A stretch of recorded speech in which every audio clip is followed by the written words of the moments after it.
Then he said, "This is a fight between civilization and savagery, between good and evil.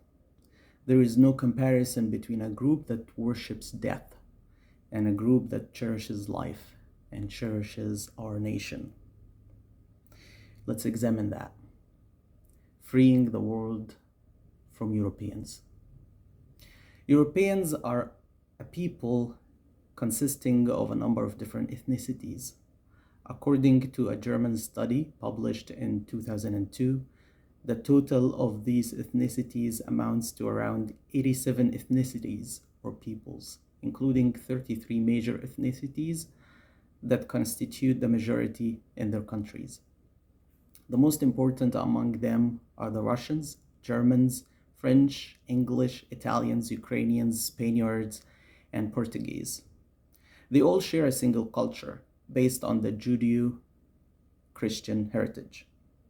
This term is currently very common in the Western world, referring to the common bond between Jews and Christians, considering them as forming one entity. The Judeo-Christian heritage is one of the main components of Western civilization. Christians revere the Torah, which they call the Old Testament, constituting the first part of the Bible for Christians, while the New Testament is considered the second part. The relationship between Jews and Christians has historically been volatile, but in recent centuries it has turned into an alliance after the rise of Christian Zionism in the United States, which supports the establishment of Israel for religious reasons, greatly influencing Protestantism with Judaism. In general, European culture is based on Christianity and the Roman Greek civilization. Europeans have had a distinctive trait since ancient times, setting them apart from the rest of the world's peoples, which is extreme cruelty to the extent that torture and killing became a form of entertainment. The Roman arena, Colosseum, in the heart of Rome, was a source of entertainment for the entire society, men, women, and children.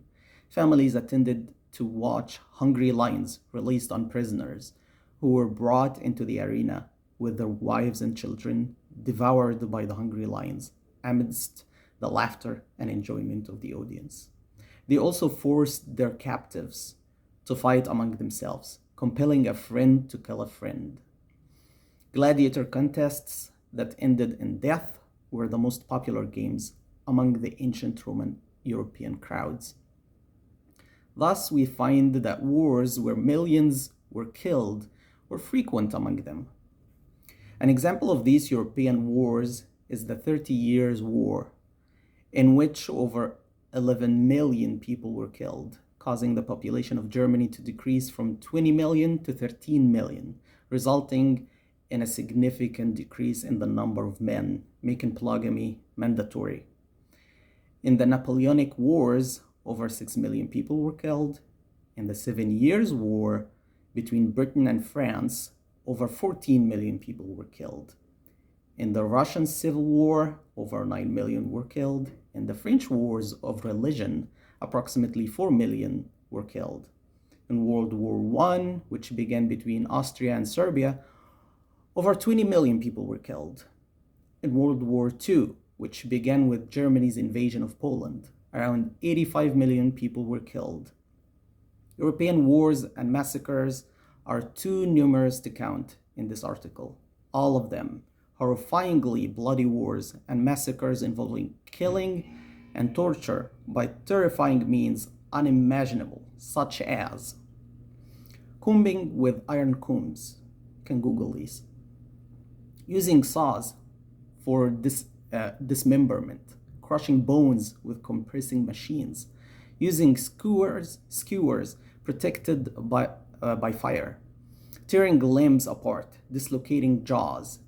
They even used the breast ripper to tear women's breasts from their roots, the Iron Maiden, and the inquisitorial chair containing spikes at every point.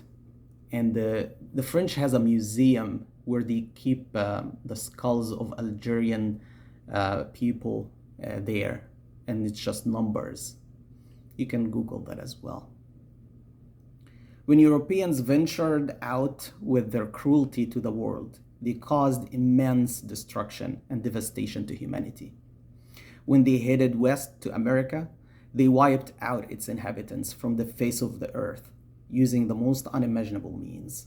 They offered hundreds of blankets contaminated with smallpox, tuberculosis, and cholera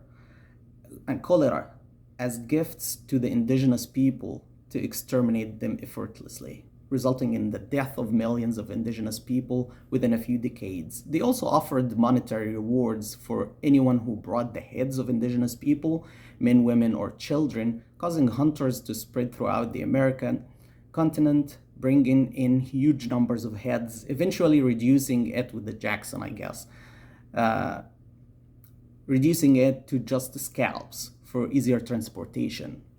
And a side note here, the price was less for women though, like $5 for women's and 10 for men, if I remember correctly, or maybe 15 and 5, I don't remember. But yeah. Many hunters even boasted that their shoes were made from human skin. There were even ceremonies for flaying and reenactments attended by European dignitaries with no dignity. They exterminated over 100 million of the indigenous population in America, completely replacing them with Europeans. Every country in North and South America today is owned by Europeans of different ethnicities. Brazilians are Portuguese and Spanish. Argentinians are Spanish and Italian. In most of South America, the majority are Spanish, especially in Chile, Uruguay, Colombia, Venezuela, and other European ethnicities. When Europeans turned towards Africa, they turned slavery into a trade, similar to cattle trading. European governments monopolized this trade, established regulations, and slave trading companies became the most profitable.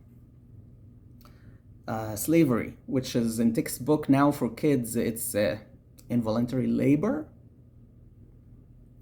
After the liberation of this trade and allowing private companies to work in the field, enormous quantities of Africans were exported to European countries and their colonies worldwide. French companies alone sent at least 100,000 Africans annually to French territories in America. Add to this the Spanish, English, Italian traders, Germans, Portuguese, and others. The estimated number of Africans sent to the Americas is in the millions. This was an accepted practice where European governments issued the necessary permits. Yeah, you need the permit to do that, of course. It's legal. And people invested in these companies by buying their shares, stocks. You can Google how they were transporting the slaves. It's not like everybody's sitting down. They can be laying down on top of each other at the bottom of the ship. You can Google it. Yeah. This is what Europeans did in America and Africa. In Asia, something astonishing happened. I cannot be surprised, actually. Try and surprise me. European governments were involved in drug trafficking. Yeah, imagine that. Britain exported the first shipment of drugs to China in 1781. When addiction problems emerged among the Chinese people, the Emperor of China issued the first decree banning drug imports. How dare he? Britain and France then sent their ships and soldiers to China to forcibly open its doors to drug trade. They defeated China, entered Beijing, and forced it to sign the Treaty of Tianjin in 1858 between China and Europeans represented by Britain, France, and the United States and Russia. This treaty specifically designated opium among the goods allowed for import. Now you have to have a prescription, the opioid crisis, and safety homes, because we're going to give you the drug and take care of you, then kick you out and take the money from the government for treating you and maintain the problem, because we're not solving the problem, we're dealing with the problem. But anyway, this is back to the future. The agreement also compelled China to allow the spread of Christianity. As a result, the number of addicts in China skyrocketed from 2 million addicts in 1850 to 120 million in 1878. This treaty continued until 1911. What was mentioned represents a brief overview of a human nature rooted in the worst forms of cruelty, unaltered by civilization and refinement. What an ignorant, backward person might do, a cultured European does. In recent history, we witnessed the Bosnian massacres, where around 300,000 Muslims were killed. Approximately 60,000 Muslim women and girls were raped, and about 1.5 million Muslims were displaced. The massacres continued for about 4 years. The Serbs demolished over 800 mosques, some dating back to the 16th century. They burned down Sarajevo's historical library and detained thousands of Muslims in camps, torturing and starving them to the point of becoming skeletons. Like when America bombed Hiroshima and Nagasaki and did the camps for the Japanese. I'm expecting camps for Muslims soon. And for those who don't do the gender exam, because it's mandatory now, that doctors do gender exams for kids and stuff like some sort of that. And doctors, of course, some doctors, not all of them, some doctors are protesting that and trying to provoke, to stand against it. But of course, nothing's going to happen. If you stand against that, you're going to be in camps sooner or later. One of the worst incidents was the famous Srebrenica massacre, where the Serbs besieged it for 2 years, unable to enter despite starving it. They asked its inhabitants to surrender their weapons in exchange for safety. After disarming, they pounced, separating males from females, gathering 12,000 males, boys and men, and slaughtering them, all with knives, representing the most horrific scenes. All this happened in plain sight of the Dutch forces responsible for protecting the city. Among the worst acts carried out by Europeans years ago was the horrifying torture inflicted by American forces in Iraq. Originally, 80% of Americans are of English, Irish, and German descent. The scandal erupted in 2004 when American soldiers committed atrocious killings, rapes, and violations at Abu Ghraib prison. Systematic rapes of women and emasculation of men occurred alongside the use of electricity, dogs, and all forms of torture.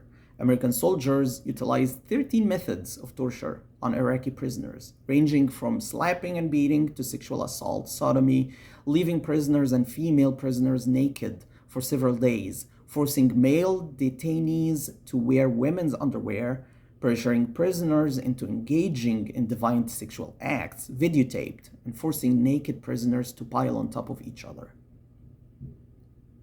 What resulted from European wars outside Europe is their control of the world. They own North and South America after annihilating their original inhabitants, possess Australia after exterminating its people, and control the entire northern continent of Asia as Russia stretches from Eastern Europe to meet America.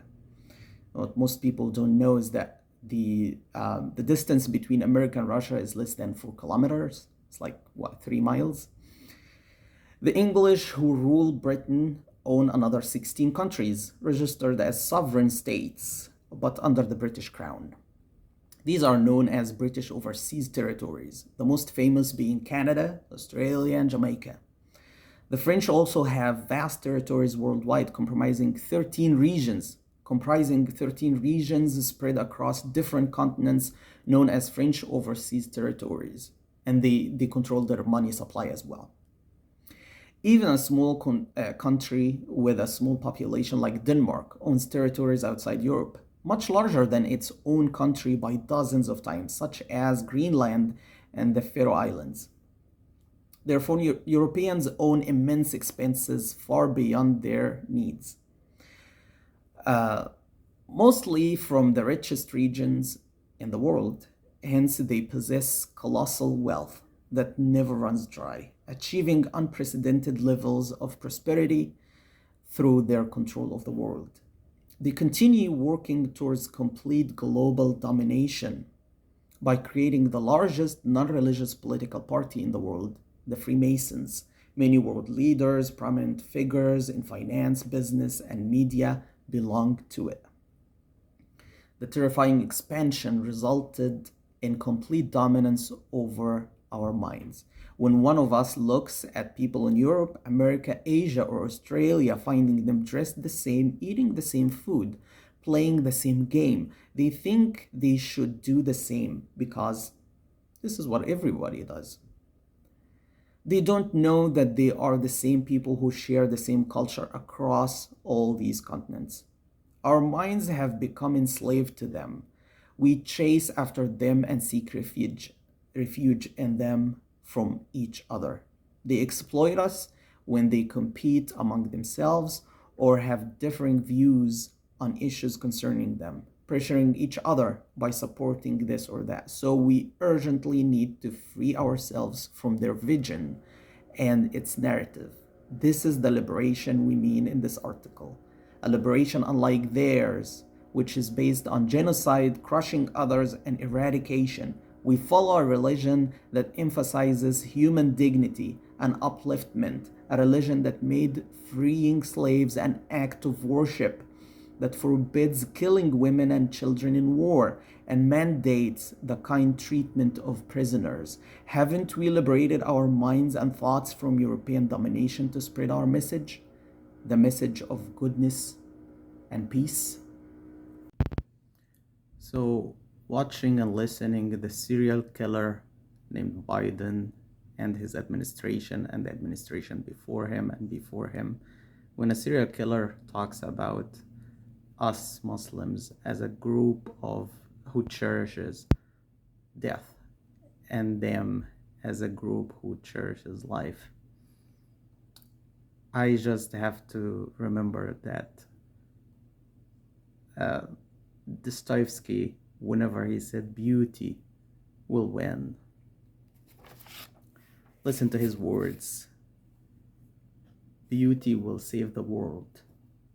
To take someone's life is a terrible sin, but to take away one's faith in the beauty of life is an even more terrible crime. And this is what they have been doing, the colonialists. And they are now still doing it. And this is why Islam and Jihad is mandated, even though it's hated for us. This is clear in Quran. كتب عليكم القتال وهو كره لكم. Allah is the most wise.